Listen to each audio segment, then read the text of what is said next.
I've been an architect for 7 years, but I've never designed anything that mattered. Shopping centers, office parks, apartment complexes that all look the same, buildings with no soul, no character, no story. I work at Yates and Hale Architecture in Chicago, a firm that specializes in making the world a little more generic, one project at a time. I'm good at my job, good enough that my boss, Andrew Yates, has been hinting at a promotion. Junior partner, my own office, a significant raise. I should be excited, but every morning when I wake up, I feel like I'm suffocating. Have you ever felt like you were living the wrong life? Like you were on a path that looked right on paper but felt wrong in your soul? Share your thoughts in the comments. And if you want more compelling stories about second chances, unexpected choices, and finding where you truly belong, hit that subscribe button and notification bell so you never miss our next story. It was a Wednesday morning in early October when everything changed.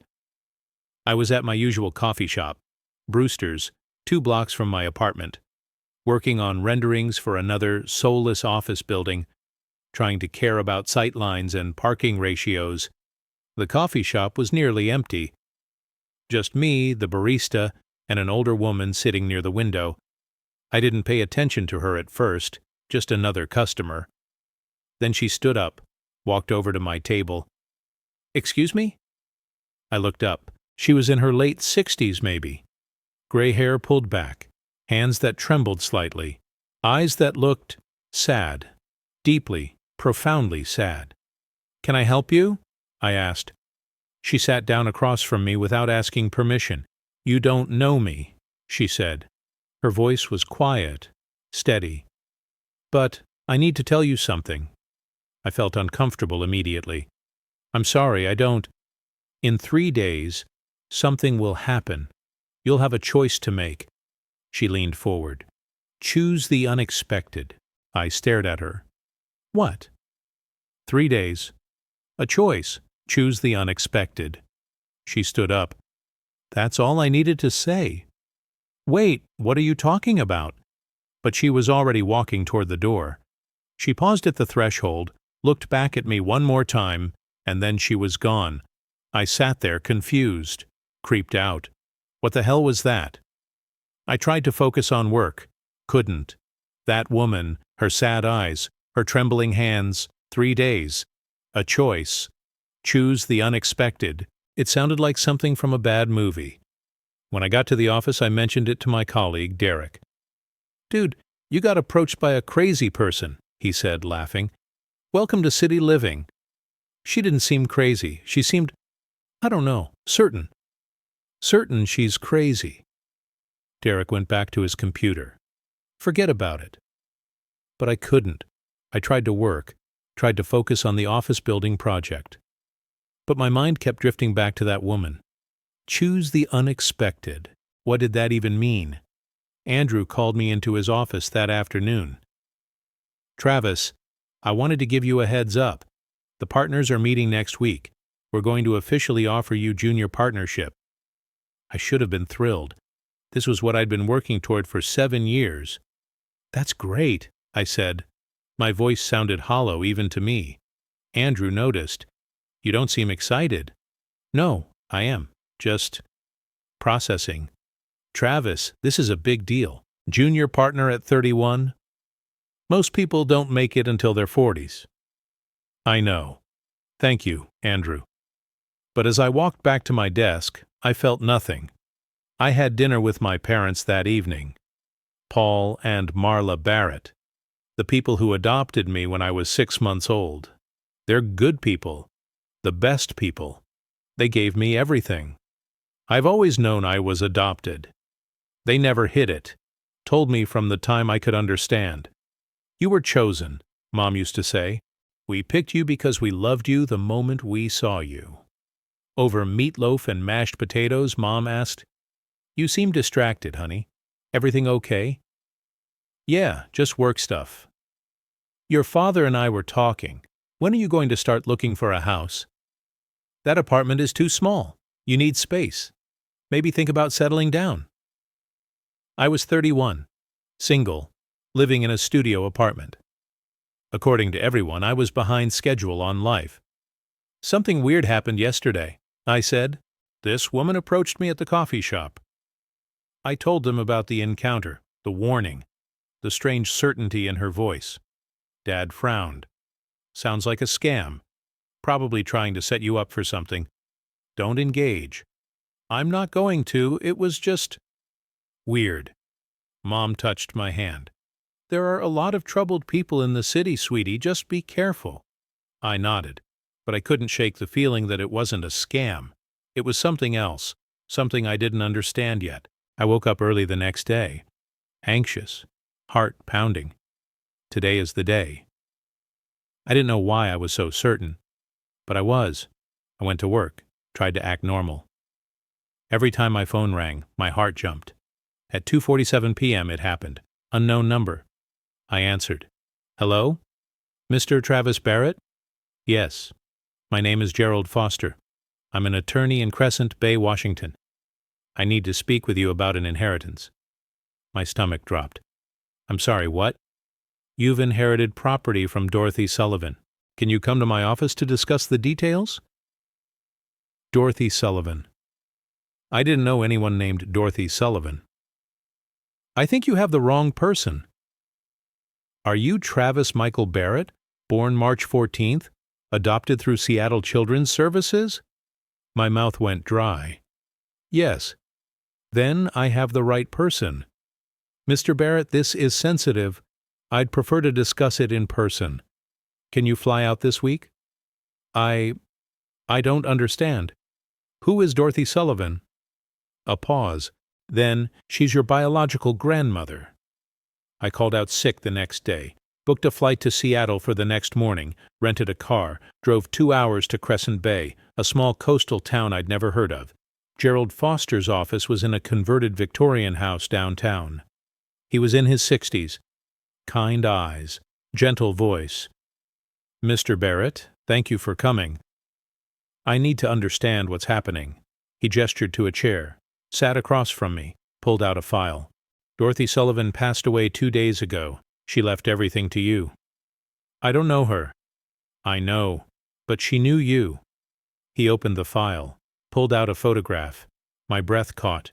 The woman from the coffee shop, the one who'd warned me. "That's her," I whispered. "You've met?" 3 days ago. She came up to me at a coffee shop in Chicago. Said something about a choice. Gerald's expression softened. "That sounds like Dorothy. She had a way of knowing things. Who was she?" And then he told me everything. Dorothy Sullivan was my biological grandmother. My biological mother, her daughter, Melissa, had gotten pregnant at 15. The father was a boy from school who disappeared when he found out. Melissa's own father, Dorothy's husband, had died 3 months before Melissa gave birth, and then Melissa died in childbirth. Complications. She was 16 years old. Dorothy was 36, a recent widow, having just lost her only child, and suddenly responsible for a newborn. "She tried," Gerald said quietly. "For 2 weeks she tried to take care of you, but she was drowning in grief. She'd lost her husband, lost her daughter. She was working 2 jobs just to survive. So she gave me up. Yes, through an agency in Seattle, open adoption. She got updates, photos twice a year until you turned 18. I sat there, processing. My whole life I'd known I was adopted, but I'd never known why. She spent 31 years regretting it," Gerald continued. "She'd built a life here, bought a small inn, worked herself to the bone, but she never forgave herself for giving you away. Then why didn't she contact me? Shame, guilt, fear that you'd hate her." He paused. "And then 6 months ago she was diagnosed with pancreatic cancer. Terminal. The doctors gave her 4 to 6 months. My throat tightened. She wrote her will, left everything to you, and a week ago she did something I advised against. She flew to Chicago, found you, watched you. She was following me? For a few days. She wanted to see the man you'd become. And what she saw He pulled out a letter.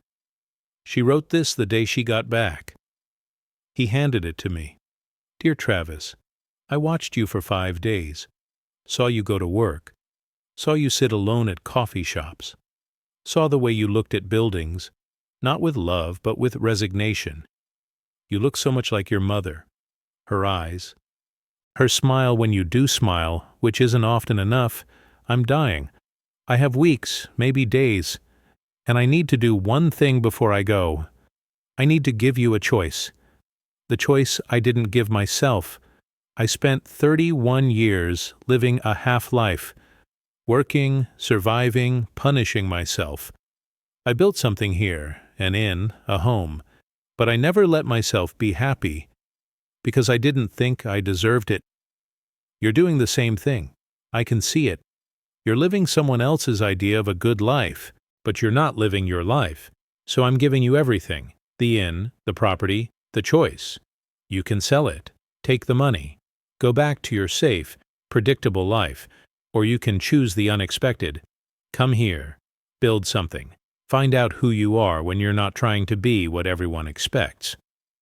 I can't give you back the 31 years we lost. But I can give you this. Choose the unexpected, Travis. It's the only thing I regret not doing. Your grandmother, Dorothy. I read it 3 times, tears streaming down my face. The inheritance, Gerald said, is an inn called the Driftwood Inn, 12 rooms, 3 acres on the coast. It's been appraised at $900,000. I couldn't speak. There's also $50,000 in her bank account that she asked to share between you and another person. And this. He handed me a key. She wanted you to have it. No strings attached. You can sell it tomorrow if you want. Or you can go see it. The inn is still operating. Dorothy's assistant manager, Haley Patton, has been running it since Dorothy got too sick. She's expecting you. I held the key, felt its weight. Choose the unexpected. Mr. Barrett, Gerald said gently, Dorothy told me about your meeting at the coffee shop. She said, I'm going to tell him to choose the unexpected, and then I'm going to give him something worth choosing. She died 2 days ago? Yes. 1 day after she went into hospice. She held on just long enough to make sure the will was processed. I closed my eyes. She'd warned me. She'd known. I called Andrew that night. Travis, where are you? You missed 2 days of work. I'm in Washington. I need to take some time off. Time off? Travis, we're about to make you partner. I know, and I'm grateful, but something's come up. Family stuff.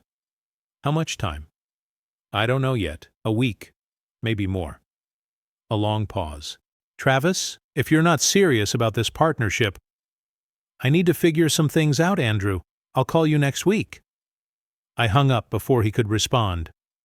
Crescent Bay was beautiful, small, coastal, charming. The kind of town where people waved at strangers and actually meant it. The Driftwood Inn sat on a cliff overlooking the Pacific, weathered cedar siding, a wraparound porch, gardens that had seen better days but still bloomed stubbornly. It was the most beautiful building I'd ever seen. I walked inside. A bell chimed above the door. The lobby was cozy, worn but loved. A fireplace, mismatched furniture that somehow worked. The smell of coffee and salt air. A woman stood behind the front desk. Late 20s, dark hair pulled into a messy bun. Tired eyes. She looked up. Her expression went cold immediately. You're Travis Barrett. Yes. You must be Haley? I am. Her voice was ice. You have a lot of nerve showing up here. I blinked. I'm sorry? 31 years. She waited 31 years, and you couldn't even come see her before she died. I didn't know she existed. Right, because you never bothered to look. My jaw tightened. I was adopted at 6 months old. I had no idea who my biological family was. I found out she existed the same day she died. Haley's expression flickered. Doubt. Surprise. She never told me that. She didn't tell me a lot of things either. We stared at each other. The tension was thick enough to cut. Finally, Haley sighed. She left you everything. The inn, the property, all of it. I know. So what are you going to do? Sell it? Cash out? I don't know yet. Of course you don't. She turned away. Your room is upstairs, second door on the left. Breakfast is at 8. Checkout is at 11, whenever you decide to leave. She walked into the back office, slammed the door. I stood there, holding my duffel bag. This was going to be harder than I thought. That night, I couldn't sleep. I walked the property. The inn had 12 rooms, half were occupied. Guests who'd booked months in advance. The building itself was structurally sound, but desperately needed updates. Roof repairs, new plumbing, fresh paint. The gardens needed work. The dock down by the water was rotting. But underneath all the wear and tear, I could see it. Potential. Not just potential. Beauty. Soul. The kind of place that could be truly special. The kind of place I'd always wanted to design, but never had the chance.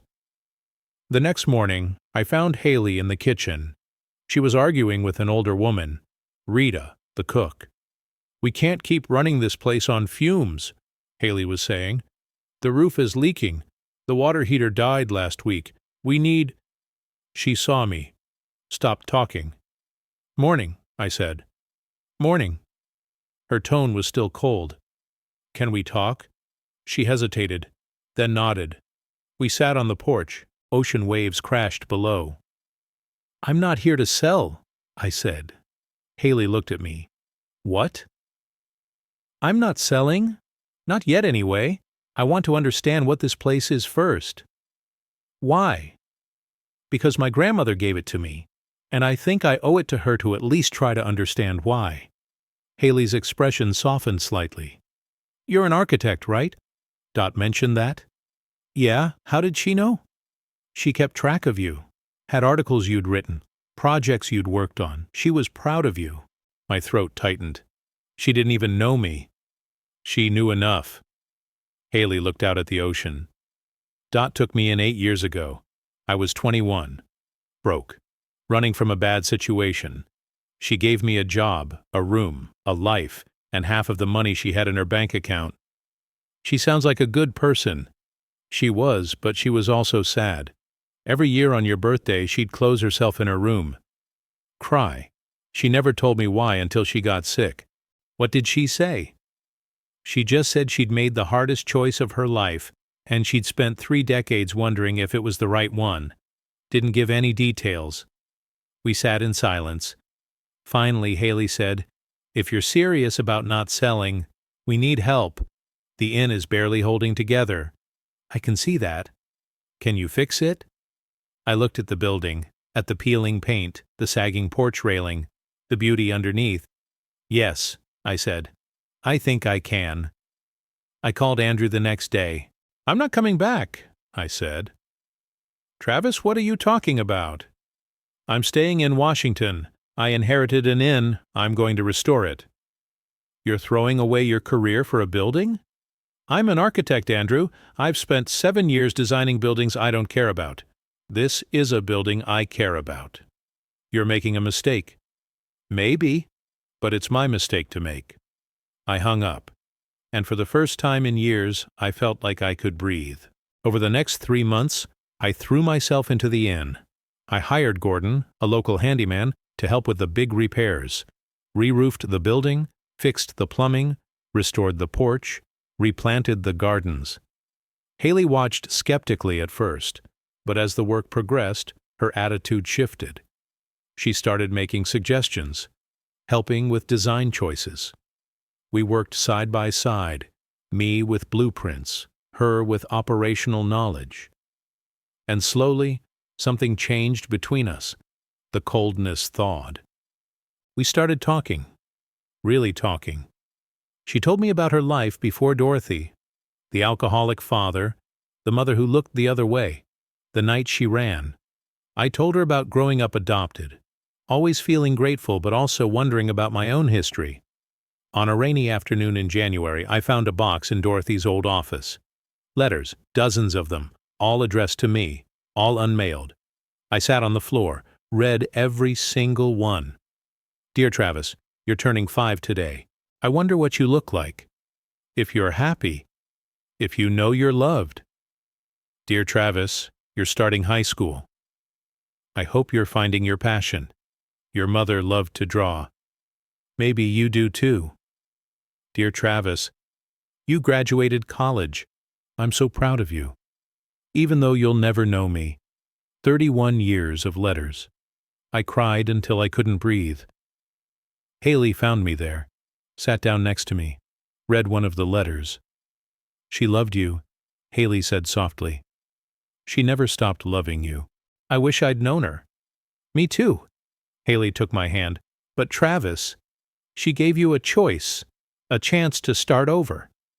I looked at her, and I realized I'd fallen in love with her, with this place, with this life. It was late February when everything between Haley and me came to a head. We'd been working together for 4 months. The inn was almost ready to reopen. The repairs were nearly done, and I was falling apart inside, because I was in love with her.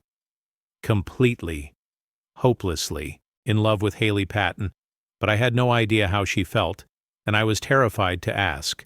It happened on a Thursday night. We just finished painting the last guest room. Haley had paint streaks in her hair. I probably had them on my face. That's it, she said, setting down her brush. All 12 rooms done. You're incredible, you know that.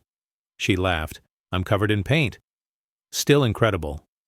She looked at me. Something shifted in her expression. Travis. Come with me, I said suddenly. I want to show you something. I led her down to the dock, the one I'd rebuilt with Gordon over 3 weeks in January. The sun was setting, pink and orange reflecting off the water. It's beautiful, Haley said softly. That's not what I wanted to show you. I pulled out my phone, opened the photos. Look. It was a before and after comparison. The inn 4 months ago, run down, peeling sad, and the inn now, restored, vibrant, alive. We did that, I said. You did that? No, we. You told me what Dorothy loved about this place. You helped me understand what to preserve and what to change. This wasn't just me. Haley stared at the photos, then at the inn behind us. She would have loved it, she whispered. I wish she could have seen it. She did. In her head, when she decided to leave it to you. Haley turned to me. She knew you'd do this. Somehow she knew. We stood there. Close. Too close. I could smell her shampoo. Something floral. Could see the paint streak on her cheek. Could feel the pull between us that had been growing for months. Haley, I need to tell you something. Travis, don't. I have to, because if I don't say it now, I'm going to lose my nerve. I took a breath. When I first got here, you hated me. I didn't hate you, you did. And you had every right to. But somewhere between the roof repair and the garden replanting and the 1,000 cups of coffee at 3 in the morning, I fell in love with you. Haley's eyes went wide. Travis. I know this complicates things. I know we work together and this is probably the worst timing and maybe you don't feel the same way, but I had to tell you, because every day I don't tell you feels like lying. Silence. Just the sound of waves against the dock. Haley looked down, away from me. My heart sank. I'd ruined everything. I'm sorry, I said quickly. I shouldn't have. I was 21 when I met Dorothy, Haley said quietly. I'd just left home. I had $200 and a duffel bag. I was sleeping in my car. I stayed quiet. Let her talk. I came into the Driftwood Inn looking for work. Any work. Cleaning rooms, washing dishes, anything. Dorothy took one look at me and said, "When's the last time you ate?" Haley smiled sadly. She made me lunch, let me take a shower, gave me a room, and then she said, "You're safe here. Whatever you're running from, it can't reach you here." She saved you. She did more than that. She taught me what family could be. People who love you because they choose to, not because they have to. Haley finally looked at me. When she told me about you, I was angry. Angry that she'd had this grandson out there and never got to know him. Angry that she'd suffered alone. Angry that you didn't know how incredible she was. I was angry too, when I found out. But then you came here, and you weren't what I expected. She stepped closer. I thought you'd sell immediately. Cash out. Most people would. But you stayed. You worked. You listened when I talked about Dot. You cared about preserving what she built. Of course I did. No, not of course. Most people wouldn't. But you did. Haley's voice cracked. And somewhere between watching you fix the porch railing and redesign the gardens and work 16-hour days, I fell in love with you too. My breath caught. What? I'm in love with you, Travis Barrett. And it terrifies me. Because everyone I've ever loved has left. My parents. Dorothy. Everyone. I took her hands. I'm not leaving. You say that now. I'm not leaving, I repeated firmly. I gave up a career in Chicago. I gave up a partnership. I gave up the life everyone expected me to have. Because this, I gestured to the inn, to the ocean, to her. This is where I belong. Tears streamed down Haley's face. Promise me. I promise. Promise me you won't leave when things get hard. Promise me you won't wake up one day and regret giving up your old life. Haley, look at me. I cupped her face in my hands. That old life? I was drowning. Every single day I felt like I couldn't breathe. And then I came here. I met you, and for the first time in my entire life, I feel like I'm exactly where I'm supposed to be. Travis, I love you, not just because you're beautiful, which you are, not just because you're smart and tough and funny, but because when I'm with you, I'm the best version of myself, the version I always wanted to be but never knew how. Haley laughed through her tears. You're really good with words for an architect. I've been practicing that speech for 2 months. 2 months?